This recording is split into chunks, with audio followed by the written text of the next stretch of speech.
안녕하세요. 자율주행 소프트웨어 플랫폼의 최적화 어디까지 해봤니라는 주제로 컨퍼런스 발표를 맡게 된 현대오토웨버 차량전장 소프트웨어 사업부의 김태홍책임입니다. 저는 이제 막 양산을 시작하게 된 현대차 에이다스 표준 소프트웨어 플랫폼 개발을 진행하며 겪었던 최적화 개발 사례를 소개드리려 합니다. 저희 플랫폼은 레벨 3 자율주행 및 자율주차 제어기 전용으로 사용되는 제품입니다. 고성능 제어기에 사용되는 만큼 플랫폼 제작뿐 아니라 최적화를 적용하여 성능을 높이는 것 역시 저희 팀의 주요 업무입니다. 그리하여 BSW부터 ASW까지 전장 소프트웨어 플랫폼을 구성하는 모든 요소에 대해 분석하고 최적화에 대한 아이디어를 내고 토론하고 다수의 파트너들과 협업하여 개발을 진행하였습니다.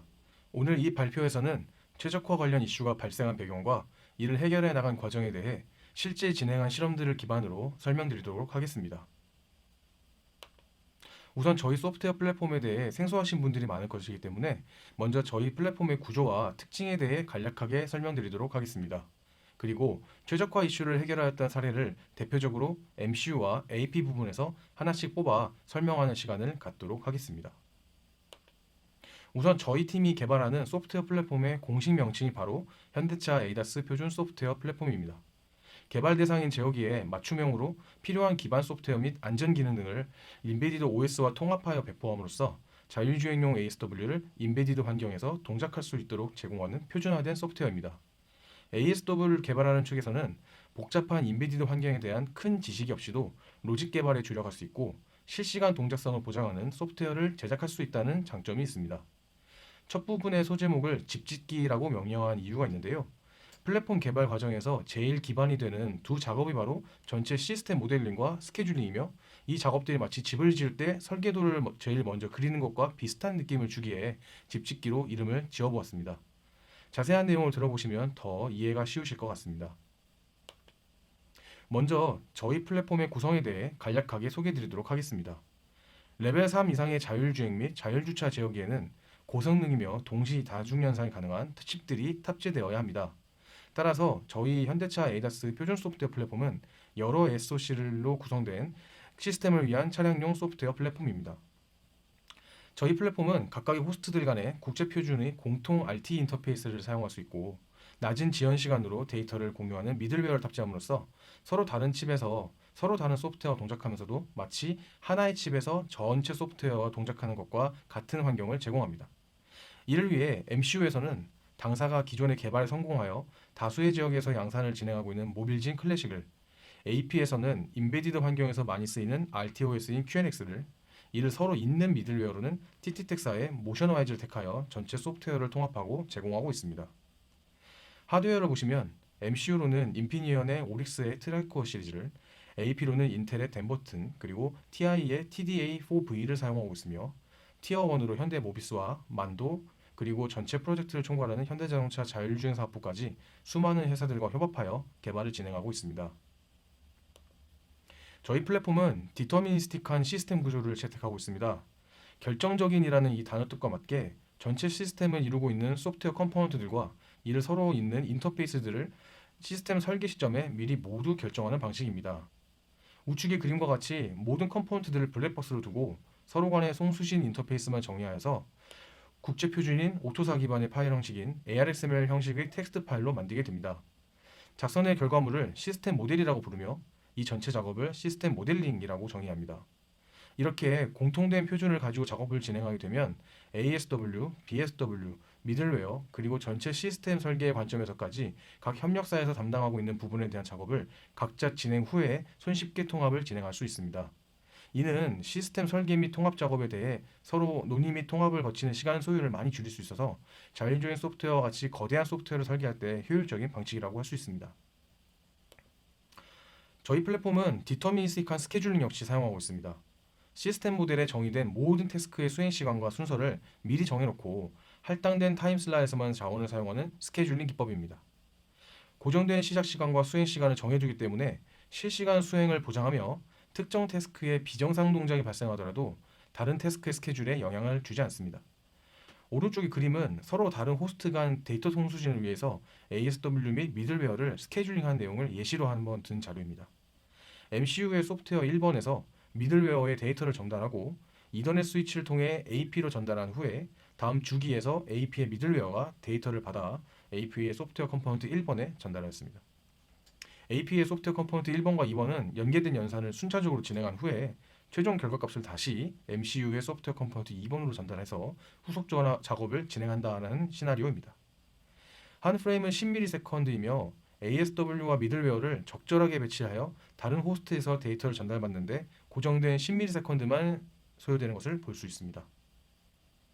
이렇게 디터미니스틱 스케줄링에서 고려할 점은 다음과 같은 항목들로 정리할 수 있겠습니다. 같은 칩 내부인 단일 호스트에서 코어 간 통신을 지칭하는 인트라 호스트 통신과 서로 다른 칩끼리 각 호스트 간 통신인 인터 호스트에서 동작시킬 소프트웨어 모듈들을 미리 정하고 각각의 소프트웨어 모듈에서 BSW의 데이터를 접근하거나 다른 소프트웨어 모듈에 접근하는 주기 및 순서를 고려하여 설계해야 합니다.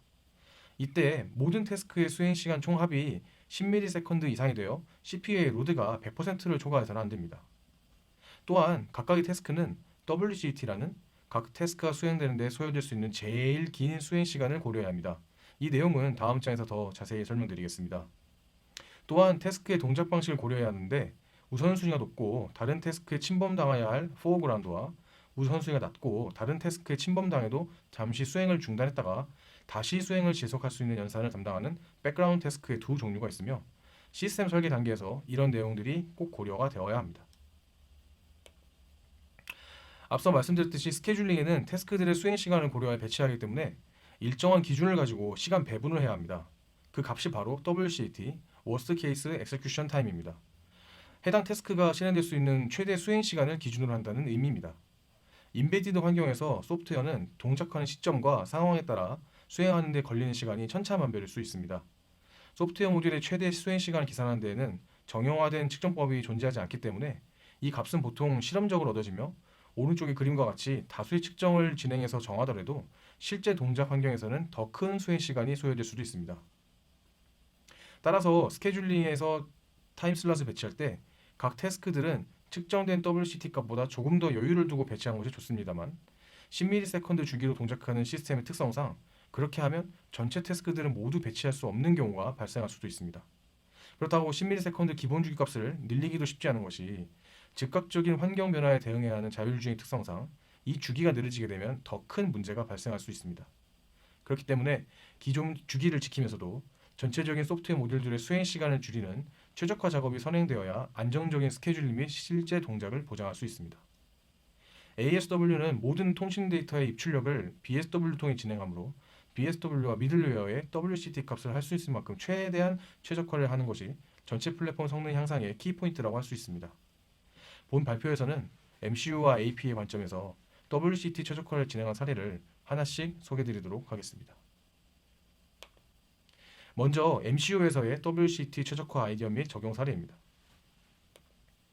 앞서 소개드렸듯 저희 소프트웨어 플랫폼은 멀티 호스트 및 멀티 코어로 동작합니다. 자율주행 및 자율주차 제어기에서 수신하는 통신 메시지의 개수는 주로 센서 데이터로 타 제어기들 비해 수배 수준으로 많으며 수많은 제어기와 네트워크로 연결되었기에 불규칙적으로 대량으로 쏟아져 들어오는 데이터라고 볼 수 있습니다. 특히 이를 MCU와 AP 사이에 동기화하는 미들웨어 메시지는 매 기본 주기마다 수십여 개의 이달의 메시지를 호스트 간에 주고받습니다. 이렇게 저희 시스템에서는 통신 데이터의 입출력이 제일 큰 비중을 차지합니다. 또한 이를 10ms 주기로 처리하므로 BSW에서의 로드가 높은 수준이며 수행 시간이 너무 길어진다면 제대로 스케줄을 지키기가 어려워집니다. 플랫폼 개발 과정에서는 앞서 말씀드렸듯 미리 WCT 값을 측정하여 스케줄링을 진행해야 합니다. BSW와 미들웨어는 통신 데이터를 처리하는데 제일 많은 시간을 소요하게 되므로 WCT 측정 기준을 시스템에 등록된 모든 통신 메시지를 벌크로 동시 송출 및 수신하는 부하를 주어 측정한 것으로 정의하였습니다. 오른쪽 그림의 표는 통신 부하에 따라 MCU에서 BSW 및 미들웨어의 측정된 WCT 값들입니다. 미들웨어의 통합 전과 후에 그리고 통신 부하를 줄 때와 주지 않을 때를 각각 측정하였습니다. 개발 과정에서 필요한 디버깅 메시지까지 포함해서 전체 최대한의 부하를 준 결과 5ms 이상의 값이 측정되며 이를 제외하여도 3ms 정도의 값이 측정되었습니다. 통신 데이터 처리에만 거의 3분의 1에서 반 정도의 시간이 소요되는 셈입니다. ASW로 구현되는 자율주행 로직 역시 연산하는 데 큰 시간이 소요되기 때문에 전체 시스템의 수행 시간 최적화가 필수적으로 필요한 상황이 되었습니다. 최적화를 위해 동료들과 여러 최적화 아이디어를 고안해 보았습니다. 전체 시스템의 연산 수행 시간을 줄이기 위해서는 어떤 방법을 사용해 보면 좋을까요? 물론 제일 쉬운 방법은 ASW에서 사용하는 데이터를 줄이는 것입니다. 입출력이 많을수록 그리고 빈번할수록 수행 시간은 당연히 증가할 수밖에 없습니다. 그러나 소프트웨어 플랫폼을 만들고 배포하는 저 입장에서 ASW 개발은 저희의 영역이 아닙니다. 또한 협력사 담당자들에게 해당 현상을 알린다고 하더라도 복잡한 자율주행 관련 로직 특성상 연산을 줄이는 일은 어려운 일이고 시일도 오래 소요될 것입니다. 그렇다고 통신 메시지 개수를 줄이는 것도 쉽지 않습니다. 사용자의 안전이 제일 중요한 시스템에서 입력되는 데이터를 줄이는 것 역시 안전에 큰 리스크입니다. 다만 개발 과정에서만 쓰이고 실제 차량이 출시된 후에 사용되지 않는 디버깅 메시지가 많아서 이를 최소화하는 논의는 진행하였습니다. 그렇다면 미들웨어와 BSW 모듈 자체의 코드를 최적화하는 방법이 있습니다. 각각을 담당하는 개발팀에서 지속적으로 버전업을 통해 개선을 진행하고 있습니다. 그러나 C 언어 기반으로 개발되는 MCU 부분의 특성상 이미 개발 과정에서 최적화 기법은 대부분 적용이 되어 있어서 수 마이크로세컨드 단위 정도로 그 효과는 크지 않았습니다. 따라서 프로젝트 진행 도중에 싱글 코어에서만 동작하던 BSW를 둘로 나누어 병렬로 동작하는 아이디어와 요구사항이 도출되었고 수개월의 개발 과정을 거쳐서 다른 코어에서는 통신 데이터만 처리할 수 있도록 멀티코어 BSW가 적용되었습니다. 미들웨어 역시 통신 데이터를 처리하는 부분이 같이 이동되었습니다. 하지만 자율주행 지역의 경우 워낙 많은 데이터가 오가기 때문에 조금 더 큰 효과를 볼 수 있는 최적화가 필요하게 되었습니다. 따라서 저희는 제일 영향성이 큰 메모리에 집중해 보기로 했습니다.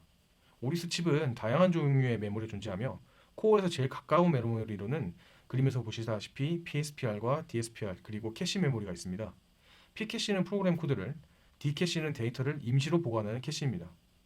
통신 데이터를 읽고 쓰는 작업을 할 때 이 캐시를 이용하면 대량의 데이터를 처리하는 데 효과적이며 실험 결과 20% 정도의 큰 성능 향상을 관측하였습니다. 그러나 이러한 캐시 메모리에는 서로 다른 코어에서 동시에 접근했을 때 이를 막을 수 있는 캐시 코어런스 기능이 적용되어 있지 않으며 실제로도 인피니언사에서 캐시 메모리에 대량 통신 데이터를 사용한 것에 대해 우려를 표했습니다. 따라서 저희는 메모리 파티셔닝을 적용하여서 통신 데이터를 코어 0번과 3번에서 정형으로 처리하도록 하였고 이렇게 수신된 통신 데이터를 미들웨어를 통해서만 접근하도록 외부 접근을 원천 차단하는 설정을 적용하였습니다. 또한 BSW 및 미들웨어의 코드 및 데이터를 로딩하는 수행 시간을 줄이기 위해 각 모듈들의 메모리 배치도 검토하였습니다. PSPR은 프로그램 스크래치 패드램의 준말로 코어에서 코드 패치가 거의 딜레이 없이 제일 빠른 메모리며 DSPR은 데이터 스크래치 패드램의 준말로 코어에서 데이터를 리드 라이트 할 때 거의 딜레이 없이 수행할 수 있습니다. 따라서 각 코어에서 사용하는 코드 데이터를 PSPR로, 전역 변수는 DSPR로 배치하는 것이 제일 합리적인 방법입니다. 통신 관련 모듈의 경우 DSPR을 모두 쓰고도 부족할 수 있기 때문에 로컬 메모리 유닛인 LMU에 차선책으로 쓰고 그래도 부족한 경우에는 사용 빈도가 낮은 BSW 데이터를 선별하여서 PSPR의 남은 공간에 배치하였습니다. 이렇게 저희 팀에서는 사용하는 프로세서의 물리적인 메모리 특성까지 고려하여 적재적소에 소프트웨어 모듈을 배치하여 최적화를 진행하였습니다. 이렇게 수행 시간에 맞추어 메모리를 할당하다 보니 한 가지 문제점이 생겼습니다. 이 그림은 오릭스의 전체 메모리 구조입니다. 앞장에서 보셨던 코어와 그 주변의 메모리는 위에 보이시는 각 코어에 CPU라고 표시된 부분 안에 존재하고 있습니다. 기존에 설명드린 대로 메모리를 배치한다면 3번 코어에서 이더넷 관련 메모리 배치는 CPU 3번의 DSPR과 DLMU3에 배치되어야 합니다. 실제로는 이더넷 스택의 RX와 TX 버퍼는 크기가 크기 때문에 DSPR에는 배치할 수가 없었으며 DLMU3에 배치가 되었습니다. 그러나 한 가지 간과하였던 점이 있었습니다. 이 G 이더넷이 적혀있는 이 이더넷 관련 레지스터는 그림과 같이 상대적으로 먼 곳에 위치해 있던 것입니다. 이더넷 드라이버는 레지스터가 직접 버퍼를 읽고 쓰는 작업을 거치는데 이렇게 배치하였더니 오히려 멀어져서 느려지거나 빠른 시간 안에 모든 작업을 완료하지 못하고 데이터가 쌓여 드라이버가 멈추는 스톡 현상까지 관측되었습니다. 따라서 다른 방안을 찾아야 했고 중간에 위치한 글로벌 LMU에 배치하는 것으로 정했습니다. RX 및 TX 연산을 동시에 같은 메모리에 접근해서 진행하면 동작에 문제가 발생할 수 있기 때문에 두 연산을 분리하기 위해서 두 개의 영역을 사용하였습니다. 또한 서로 다른 코어에서 접근할 수 있는 쉐어드 메모리 데이터 역시 일부 존재하기 때문에 이를 역시 글로벌 LMU에 배치하였습니다. 이렇게 성능을 고려하면서도 실제 동작을 관측하여 제일 합리적이고 최대의 성능을 발휘할 수 있는 메모리 배치가 현재 플랫폼에 적용되어 있습니다. 현재 저희 플랫폼에는 수많은 데이터가 있기 때문에 이들을 모두 배치하는 작업 역시 쉽지 않습니다. 전체 시스템을 빌드하게 되면 이미지 바이너리 파일 외에 전체 변수 및 코드가 어떤 메모리에 실제로 배치되었는지 구조를 표시한 맵 파일이 생성되는데, 이 맵 파일은 보통 수십만 줄 정도 됩니다. 너무도 정보가 많기 때문에 사람의 눈으로 모두 보고 판단하기가 쉽지 않습니다. 따라서 저희 팀원들은 맵 파일 파서 역시 고안하였습니다. 맵 파일을 읽어드리고 비슷한 이름을 가진 코드 및 변수 데이터들을 모두 묶어서 정리하여 가독성을 높이고 메모리 사용량까지 모두 자동으로 계산하여 엑셀로 리포트를 만들어주는 툴을 만든 것입니다. 저희 팀원들은 플랫폼 통합의 이 툴을 통해서 메모리 사용량을 분석하고 최적화를 위해 메모리를 재배치하는 작업을 진행하고 있습니다.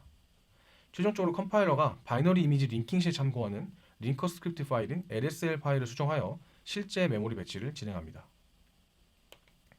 지금까지 MCU 부분의 최적화 아이디를 소개드렸습니다. MCU에서 통신 데이터 처리가 제일 큰 비중을 차지하는 것을 소개드렸고, WCT 값이 스케줄링에 직접적으로 영향을 미치기 때문에 이를 최적화하는 것에 대해서 중요성을 설명드렸습니다. 최적화 아이디어 중에 BSW 모듈의 메모리 할당 및 배치하는 내용이 수행시간 최적화에 제일 큰 역할을 차지하는 것을 알 수 있었고, 실제로도 이를 활용하여 오른쪽 표에서 보실 수 있듯 실제 배포하는 플랫폼에는 해당 내용에 적용하여 3ms에 육박하던 비들웨어와 통신 BSW의 수행시간이 2ms대 초반으로 감소한 것을 보실 수 있습니다. 이러한 최적화 결과 WCT 값 및 메모리 사용량이 플랫폼 제작 및 배포에서도 주요한 내용에 포함되었습니다. 태스크별로 WCT 값을 기록한 T1 리포트와 메모리 배치 결과물인 LSL 파일 역시 주요 산출물에 포함되었습니다. 네, 다음은 AP의 최적화 아이디어 적용 사례를 소개드리도록 하겠습니다. AP의 경우 앞서 MCU와는 경우에는 좀 다르게 다른 동작 특성을 가지고 있습니다. 인텔 덴버튼 AP의 경우에 16개의 코어로 이루어져 있으며 이 중 BSW와 미들웨어가 각각 한 코어씩 차지하고 나머지 한 코어는 여분으로 비워져 있습니다. 따라서 총 13개의 코어에서 동시에 ASW가 구동되어 있으며 MCU에 비해 더욱더 많은 자율주행 관련 연산을 처리하고 있습니다. 실제로도 카메라, 라이다, 레이더 그리고 정밀지도의 센서 데이터가 여기서 모두 처리되고 있습니다. 또한 MCU에서는 외부 차량 네트워크의 데이터를 미리 처리해서 AP에 전달하기 때문에 AP에서는 매 주기마다 일정하게 동기화된 데이터가 전달되고 있으며 라이다와 같이 직접 입력되는 센서 데이터도 매 주기마다 비슷한 크기로 전달되고 있습니다. 그렇기 때문에 MCU에 비해 더욱 많은 데이터의 접근이 메모리에서 발생합니다. 더 많은 고성능의 코어가 연산에 참여하기 때문에 이들의 통신 데이터를 직접 처리하는 이더컴 모듈과 각각의 소프트웨어 컴포넌트의 데이터를 전달하는 미들웨어 모듈의 수행 시간이 매우 중요해졌습니다. AP에서도 처음에는 MCU와 같이 입출력 통신 데이터를 플로드 테스트로 측정한 WCT 값을 기반으로 스케줄링을 적용하는 방법을 사용하였습니다. 그런데 한 가지 문제가 생겼습니다. MCU와 다르게 플로드 테스트를 진행한 배포 플랫폼과 비교하여 ASW가 탑재된 플랫폼이 더 WCT 값이 증가했던 경우가 발생했던 것입니다. 실제 테스트에서 옆에 표와 같이 배포된 플랫폼에서는 1에서 2ms 정도만 차지하던 관련 모듈들이 ASW 탑재한 후에는 7에서 10ms 정도를 차지하는 결과를 보였습니다. MCU에서는 통신 데이터를 처리하는 데 많은 시간이 걸렸다면 AP에서는 완전히 반대의 경우가 발생한 것입니다. 저희가 원인 분석을 위해 VP 제어기를 분리하거나 PC의 디버깅 환경을 연결 해제해보기도 했지만 정확한 원인은 다른 곳에 있다는 결과가 나왔습니다. 따라서 ASW 탑재 후에 WCT가 수배 이상 증가하는 원인을 찾아야 할 필요성이 발생하였습니다.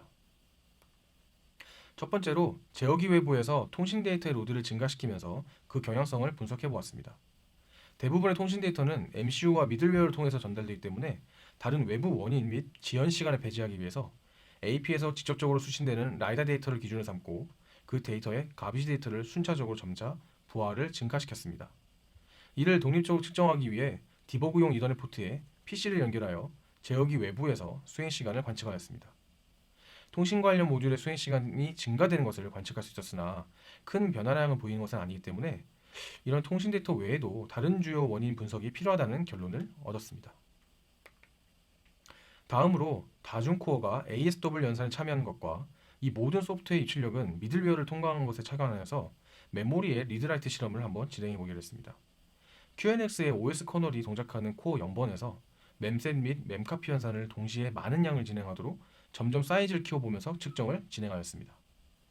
실험 결과 400MB에서 4GB까지 달하는 데이터들을 매 초마다 동시에 읽고 쓰기 때문에 이는 다른 모듈의 연산에 어느 정도 영향을 미쳐서 전체적으로 수행 시간이 증가되는 현상을 보였습니다. 그러나 여전히 배포 플랫폼과 ASW가 탑재된 플랫폼의 수행 시간 차이는 크게 발생하였으며 다른 실험이 필요한 것이라고 결론을 얻었습니다. 실험 환경에서는 코어 0번에서 단독으로 다량의 데이터를 읽고 쓴 것인데 ASW는 그 외에 13개 코어에서 로딩 연산을 진행하기 때문에 멀티 코어에서의 부하에 따른 연산 테스트가 필요하게 되었다고 생각할 수 있겠습니다. 그래서 세 번째로 다중 코어에서 동시에 메모리의 입출력에 부하를 가하는 실험을 진행하였습니다. 일단 설명드리기에 앞서서 AP의 메모리 구조를 잠시 보시겠습니다. 우측 위의 그림을 보시면 덴버튼 AP의 메모리 구조 일부를 계략적으로 나타낸 그림을 볼 수 있는데요. 16개 코어에서 2개씩 짝지어 L2 캐시가 배치되어 있음을 볼 수 있습니다. 실제 메모리와는 시스템 에이전트 및 D램 메모리 컨트롤러를 통해 접근하게 되는데요. 캐시에서 현재 필요한 데이터를 발견하지 못하는 캐시 미스가 발생할 경우에만 메모리에서 직접 입출력이 진행되게 됩니다. 실험을 위해서 2MB 이상의 데이터를 입출력하게끔 하여 캐시 미스를 유발시켰으며 다중 코어에서 동시에 이런 상황을 발생시키는 경우에 메모리 컨트롤러에서 다량의 데이터를 동시에 읽어야 하므로 수행 시간에 큰 영향이 있을 것으로 예상하고 실험을 진행하였습니다. 결과는 조금 놀라웠습니다. 일단 데이터의 입출력을 두 가지로 단순화하여서 실험을 진행하였습니다. 큰 메모리 입출력을 진행한 붉은색으로 표시된 코어에는 캐시 미스가 필수로 발생하였고 그렇지 않은 녹색의 코어에서는 캐시 미스가 발생하지 않았습니다. 케이스 1번과 2번 모두 동일한 양의 데이터의 입출력을 수행하는데요. 1번의 경우가 훨씬 더 긴 수행 시간을 보인 것입니다. 앞서 말씀드렸듯 두 개의 코어가 한 개의 캐시를 공유하기 때문에 더 많은 캐시의 미스를 발생시키는 1번 케이스의 실험이 더 긴 수행 시간을 보인 것입니다. 3번과 4번에서는 시작 시점을 변화하여 같은 메모리의 개수를 접근하더라도 시점을 변동시키면 그 부하가 확실히 줄어들면 재확인하였습니다. 따라서 메모리 연산을 동시에 진행하는 코어의 배치와 시작 시간을 다변화하여 동시에 메모리 접근을 줄이는 방법으로 최적화가 가능한 것을 확인하였습니다. 이를 위해 저희 팀에서는 시간에 영향을 받는 인베디드 환경을 맞춰서 덴버튼 AP의 메모리 사용량을 분석하는 툴을 제작하였습니다. 일단 1MB 이상의 데이터를 읽고 쓰게 되면 거의 대부분 캐시 미스를 발생시키기 때문에 이에 착안하여서 실험 계획을 세웠습니다. 또한 데이터 입출력을 위해 수행 시간이 길어지게 되면 코어 0번에서 동작하는 OS 커널의 수행 시간 역시 길어지게 되므로 메모리 입출력을 진행하는 코어의 개수가 늘어날수록 코어 0번에서도 역시 수행 시간이 얼마나 느려지는지 측정하고 이를 여러 번 테스트하여 표와 같은 기준 데이터를 얻었습니다. 실제 플랫폼의 동작 시에도 코어 0번의 수행 시간이 표와 비슷한 만큼 느려지게 된다면 몇 개의 코어에서 메모리 부하가 발생하는지 추측이 가능해집니다. 이를 적용하기 위해 우선 실제 플랫폼 수행 시에 코어 0번에서의 수행 시간을 장시간 기록하였습니다. 그리고 어느 시점에 입출력이 과다하게 일어나는지 비교하고 이 시점을 그림과 같이 T1, T2, T3, T4와 같이 기록해 두었습니다. 그리고 앞서 작성해둔 그런 기준 데이터 표와 비교하여 몇 개의 코어에서 동시에 메모리 접근이 발생하였는지 파악을 하였습니다. 그것을 기존의 스케줄링, 미리 정해놓은 스케줄링과 비교하여 어느 소프트웨어 컴포넌트가 해당 시간에 배치되었는지 확인을 가능하겠고요. 이를 모두 종합하여 최적화가 필요한 소프트웨어 컴포넌트 및 어느 시점에 로직이 수정되어야 하는지 확인이 가능해졌습니다. 마지막으로 코어 어피니티에 대하여 간략하게 설명을 드리도록 하겠습니다. MCU와 다르게 AP에서는 두 개의 스케줄링이 동작한다고 볼 수 있습니다. 기존의 플랫폼 스케줄링으로는 ASW와 미들웨어를 동작시키는데 AP에서는 QNX OS가 동작하므로 OS가 시스템을 구동하기 위해 백그라운드에 동작하는 OS 서비스들이 있습니다. 이들은 QNX OS 커널에서 자체적으로 관리하기 때문에 플랫폼에서 정한 스케줄링과 무관하게 동작합니다. 따라서 월스 케이스가 아닌 경우에 동작 완료 후 WCT에 비해 남는 시간이 존재하고 이를 그림에서 지금 빗금으로 표시된 부분과 같이 보실 수 있습니다. 이를 OS는 아이들 상태로 인식합니다. 따라서 실제 플랫폼 동작에서는 ASW와 미들웨어가 고정된 시점에 고정된 시간만큼 동작하고 그 사이에 빈 타임슬롯에 QNX 커널에 OS 서비스를 끼워 넣어 동작시킵니다. 이는 정상 동작에 아무런 문제가 안 되는 정상 상황이지만 만약에 그 사이에 배치된 OS 서비스가 예기치 않게 오래 걸리게 될 경우 기존에 결정된 스케줄 테이블을 침범할 수 있습니다. 이러한 상황을 방지하기 위해 코어 어피니티라는 기능을 사용하여 일부 기능을 해당 코어에만 제한하거나 아예 배제할 수 있습니다. 저희 플랫폼에서는 이더넷 통신이 가장 중요하기 때문에 해당 기능이 미들웨어를 침범하지 못하도록 코어 1번과 2번에서 배제시켰고 이더TP, OTA, 관련 모듈과 라이다, 소프트웨어 업데이트는 코어 0번에서만 사용하도록 고정하였습니다. 이 실험 그래프는 코어 어피니티 적용하기 전과 후에 급작스럽게 미들웨어가 침범당하여 수행 시간이 증가한 경우와 해당 기능 적용 후 전체적으로 수행 시간이 안정된 이후의 그래프를 수행 시간을 기준으로 나타낸 그림입니다. 그림에 보시면 미들웨어가 코어 어피니티 적용 전과 후에 많이 안정되었음을 보실 수 있습니다. 이렇게 소프트웨어 모듈 및 서비스의 코어 간 배치가 매우 중요함을 알 수 있었습니다. 이번 두 번째 사례에서는 저희 ADAS 표준 소프트웨어 플랫폼 내 AP 동작 특성에 대해서 MCU와 비교하여 설명드렸고, 네트워크 및 메모리 보안을 증가시키면서 세 번의 실험을 통해 WCT가 증가한 원인을 찾았습니다. 이를 지속적으로 관찰하고 정확한 원인을 찾기 위해 메모리 사용량 분석 툴 및 그를 실제로 적용해보는 예 역시 설명해드렸습니다. 그리고 마지막으로 코어 어피니티 기능까지 적용하여 전체적으로 플랫폼의 수행 시간을 안정화하고 최적화한 예를 설명드렸습니다. 우측표와 같이 해당 기능들을 적용하고 ASW 역시 개발 단계를 거치며 최적화를 진행한 결과 전반적으로 수행 시간이 많이 안정되었습니다. AP에서도 플랫폼 개발 단계에서 메모리 사용량 및 코어별 사용 현황을 체크하는 것이 매 배포마다 필수적으로 진행하게 되었습니다. 네, 이상으로 저의 발표를 마치겠습니다. 앞으로는 Q&A 세션이 진행될 것이고요. 긴 시간 발표 들어주셔서 감사합니다. 이상입니다.